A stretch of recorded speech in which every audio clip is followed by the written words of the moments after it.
चलिए आगे बढ़ते हुए हम आपको जानकारी देते हैं कि आज तक हमने विधानसभा चुनाव पर जो पश्चिम बंगाल में होने वाली है 2026 की बहुत सारी बातें कही। आज सुबह से भी मैंने आपको बताया है कि क्यों इलेक्शन कमीशन ऑफ इंडिया ने सीआरपीएफ की तैनाती कर दी है, क्यों 2000 से ऊपर सीआरपीएफ को बुलाया गया है पश्चिम बंगाल में।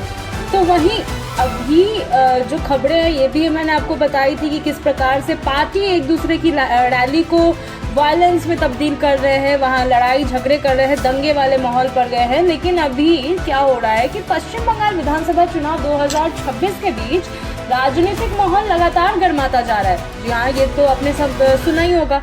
क्यों? इस कड़ी में हावड़ा के बाली इलाके में भाजपा नेता और नेता प्रतिपक्ष शुभेंदु अधिकारी के रोड शो के दौरान विवाद खड़ा हो गया। इस घटना का वीडियो भी सामने आया है जिसमें शुभेंदु अधिकारी को गुस्से में प्रतिक्रिया देते हुए देखा जा सकता है। घटना उस समय हुई जब शुभेंदु अधिकारी भाजपा उम्मीदवार संजय सिंह के समर्थन में पाली विधानसभा क्षेत्र में रोड शो कर रहे थे। उनके अनुसार वहां लगभग 5000 समर्थकों के साथ शांतिपूर्ण तरीके से प्रचार कर रहे थे। तभी तृणमूल कांग्रेस यानी कि टीएमसी के कुछ कार्यकर्ता वहां पहुंच गए और भड़काऊ नारे लगाने लगे। इससे माहौल अचानक तनावपूर्ण हो गया। इससे पहले भी मैंने जब आपसे बात कर रही थी कि क्यों इलेक्शन कमीशन ऑफ इंडिया ने ऐसे रुख अपनाए, तो उसमें भी मैंने आपको बताया था कि जिस तरीके से अभी आरोप प्रत्यारोप का सिलसिला चल रहा है दोनों पार्टीज के बीच में, जिस तरीके का अभी वायलेंस एरप्ट हो रहा है,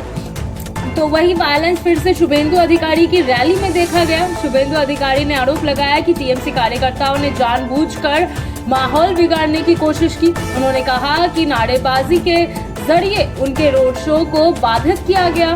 घटना के बाद उन्होंने बाली थाना के प्रभारी अधिकारी को तुरंत हटाने की मांग की और पुलिस की भूमिका पर सवाल भी उठाए।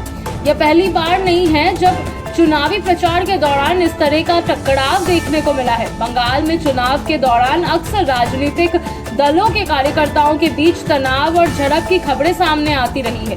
इस बार भी भाजपा और टीएमसी के बीच सीधी टक्कर देखने को मिल रही है। राजनीतिक विश्लेषकों का मानना है कि जैसे जैसे मतदान की तारीख नजदीक आ रही है वैसे वैसे ऐसे घटनाक्रम बढ़ सकते हैं। यहाँ दोनों दलों के बीच बढ़ती प्रतिस्पर्धा और जमीनी स्तर पर सियासी टकराव को दर्शाता है। गौरतलब है कि शुभेंदु अधिकारी इस बार नंदीग्राम के साथ साथ भवानीपुर सीट से भी चुनाव लड़ रहे हैं। पिछले चुनाव में उन्होंने मुख्यमंत्री ममता बनर्जी को नंदीग्राम सीट पर हराया था, जिससे उनकी राजनीतिक स्थिति और मजबूत हुई थी। पश्चिम बंगाल की 294 विधानसभा सीटों पर 2 चरणों में मतदान हम आपको शुरू से ही बताते आ रहा है कि 2 फेज का ये मतदान है जो 23 और 29 अप्रैल को होने वाला है। 23 अप्रैल को 152 सीटों पर होगा और 29 अप्रैल को 142 सीटों पर वोटिंग होगी और मतगणना जो है वो 4 मई को होने जा रही है।